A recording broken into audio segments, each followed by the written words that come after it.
ರಾಜ್ಯ ಕಾಂಗ್ರೆಸ್ನಲ್ಲಿ power sharing ನ ವಿಚಾರ, ಗುಂಪುಗಾರಿಕೆಯ ವರ್ಧನೆ ವಿಚಾರ ಎಲ್ಲವೂ ಕೂಡ ಮುನ್ನೆಲೆಯಲ್ಲಿರಬೇಕಾದ್ರೆ ಹೈಕಮಾಂಡ್ ಇದನ್ನೆಲ್ಲ ಹೇಗೆ ನೋಡ್ತಾ ಇದೆ ಅನ್ನೋ ಕುತೂಹಲ ಇದೆ. ಪವರ್ ಶೇರಿಂಗ್ ಲೆಕ್ಕಾಚಾರದ ವಿಚಾರ ಮುನ್ನೆಲೆಗೆ ಬಂದಿರಬೇಕಾದ್ರೆ ಗುಂಪುಗಾರಿಕೆ, ಸೀಕ್ರೆಟ್ ಮೀಟಿಂಗು, ನಂತರ ಡಿನ್ನರ್ ಪಾಲಿಟಿಕ್ಸ್ ಇದೆಲ್ಲದಕ್ಕೂ ಬ್ರೇಕ್ ಹಾಕೋ ಕೆಲಸ ಆಗತ್ತಾ? ಒಂದ್ ಕಡೆಗೆ ಮುಖ್ಯಮಂತ್ರಿಗಳು ಹೇಳ್ತಾ ಇದ್ದಾರೆ 5 ವರ್ಷ ನಾನೇ ಸಿಎಂ ಅಂತ, ಸಿದ್ದರಾಮಯ್ಯ ಅವರು ಹೇಳ್ತಾ ಇದ್ದಾರೆ. ಇನ್ನೊಂದ್ ಕಡೆಗೆ ಹೈಕಮಾಂಡ್ ತೀರ್ಮಾನವೇ ಅಂತಿಮ ಅಂತಿದ್ದಾರೆ ಡಿಸಿಎಂ ಡಿಕೆ ಶಿವಕುಮಾರ್. ನಾನು ವಿಧೇಯ ವಿದ್ಯಾರ್ಥಿ ಹೈಕಮಾಂಡ್, ಸೊ ಅವ್ರೇನು ಹೇಳ್ತಾರೆ ಅದೇ ಫೈನಲ್ಲು ಅಂತ. ಈ ನಡುವೆ ಹಿರಿಯ ಸಚಿವರಲ್ಲಿ ಸಿಎಂ ರೇಸ್ನಲ್ಲಿ ತಾವೂ ಇದೀವಿ, ನಾವು ಕೂಡ ಡಾರ್ಕ್ ಹಾರ್ಸ್ಗಳೇ ಅಂತ ಹೇಳ್ಕೊಂಡು ಓಡಾಡ್ತಾ ಇರೋರು, ತಂತ್ರಗಾರಿಕೆಯನ್ನ ಮಾಡ್ತಾ ಇರೋರು ಹಲವರಿದ್ದಾರೆ. ಕೆಪಿಸಿಸಿ ಅಧ್ಯಕ್ಷ ಗಾದಿ ಮೇಲೂ ಕೂಡ ಸೀನಿಯರ್ಸ್ ಕಣ್ಣಿಟ್ಟಿದ್ದಾರೆ. ಸಾಮಾನ್ಯವಾಗಿ ರಾಷ್ಟ್ರೀಯ ಪಾರ್ಟಿಯಲ್ಲಿ ವಾಡಿಕೆ ಹೆಂಗೆ ಅಂದ್ರೆ ಅಧ್ಯಕ್ಷ ಆಗಿದ್ದವರು ಮುಖ್ಯಮಂತ್ರಿ ಆಗ್ತಾರೆ ಅಂತ, ಸೊ ಲೆಕ್ಕಾಚಾರ.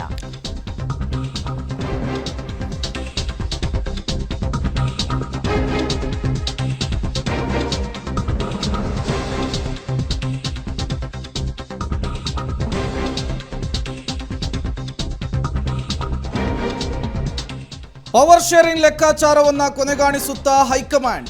ಡಿನ್ನರ್ ಮೀಟಿಂಗ್ ಹೆಚ್ಚಿದ ಬೆನ್ನಲ್ಲೇ ವರಿಷ್ಠರಿಗೆ ಡಿಕೆ ಶಿವಕುಮಾರ್ ದೂರು ಕೊಟ್ಟಿದ್ದಾರೆ. ಗೊಂದಲ ಗದ್ದಲ ಬಗೆಹರಿಸಲು ಡಿಸಿಎಂ ಡಿಕೆಶಿ ಒತ್ತಡ. ಹಿರಿಯ ನಾಯಕರ ಜೊತೆಗೆ ಹೈಕಮಾಂಡ್ ಮಾತುಕತೆ ನಡೆಸುವಂತಹ ಸಾಧ್ಯತೆ ಇದೆ. ಡ್ಯಾಮೇಜ್ ತಪ್ಪಿಸಲು ಹೊಸ ಮಾರ್ಗವನ್ನು ಕಂಡುಕೊಳ್ಳುವತ್ತ ಹೈಕಮಾಂಡ್ ಹೊಸ ಹೆಜ್ಜೆ ಇಡುವ ಸಾಧ್ಯತೆ. ಪವರ್ ಶೇರಿಂಗ್ ಪಾಲಿಟಿಕ್ಸ್ ಚರ್ಚೆಗೆ ಎಂಟ್ರಿ ಆಗ್ತಾರಾ ವರಿಷ್ಠರು ಅನ್ನುವಂತಹ ಕುತೂಹಲ ಮುನ್ನೆಲೆಗೆ ಬರ್ತಾ ಇದೆ.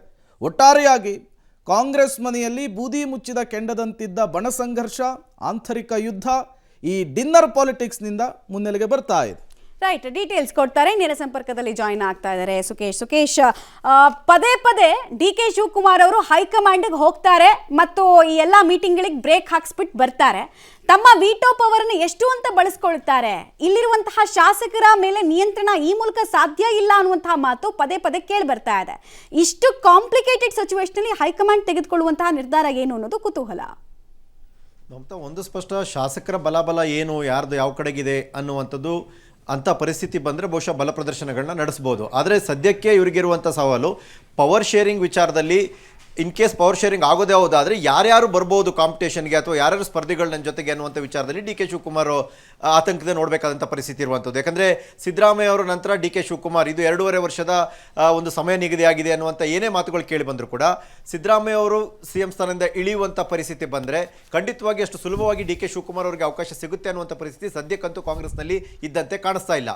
ಸಹಜವಾಗಿ ಒಂದಷ್ಟು ಸ್ಪರ್ಧೆಗಳು ಉಟ್ಕೊಳ್ಬೋದು. ಅದು ಪರಮೇಶ್ವರ್ ಇರ್ಬೋದು, ಸತೀಶ್ ಜಾರಕಿಹೊಳಿ ಇರ್ಬೋದು, ಅಥವಾ ಬೇರೆ ಯಾರೋ ಹಿರಿಯ ನಾಯಕರು ಇರ್ಬೋದು, ಅವರ ಹೆಸರು ಕೂಡ ಮುನ್ನೆಲೆಗೆ ಬರ್ಬೋದು, ಅಥವಾ ಎಲ್ಲರನ್ನೂ ಸಮಾಧಾನ ಪಡಿಸುವಂಥ ಇನ್ನೊಂದು ಹೆಸರು ತರಬೇಕಾದ ಪರಿಸ್ಥಿತಿ ಏನು ಬೇಕಾದ್ರೂ ಆಗ್ಬೋದು. ಆದರೆ ಸದ್ಯದ ಪರಿಸ್ಥಿತಿಯಲ್ಲಿ ಬಲಕ್ಕಿಂತನೂ ಇಲ್ಲಿನ ನಾಯಕರುಗಳ ಆಕ್ಟಿವಿಟೀಸ್ಗೆ ಬ್ರೇಕ್ ಹಾಕಿದ್ರೆ ಸಹಜವಾಗಿಯೇ ಒಂದು ಹಂತಕ್ಕೆ ನಾಯಕರುಗಳು ಸೈಲೆಂಟ್ ಆಗ್ತಾರೆ ಅನ್ನೋ ಲೆಕ್ಕಾಚಾರದಲ್ಲಿ ಡಿ ಕೆ ಶಿವಕುಮಾರ್ ಹೈಕಮಾಂಡ್ ಮೂಲಕ ಒತ್ತಡ ತರಿಸಿರುವಂತೆ ಕಾಣಿಸ್ತಾ ಇದೆ.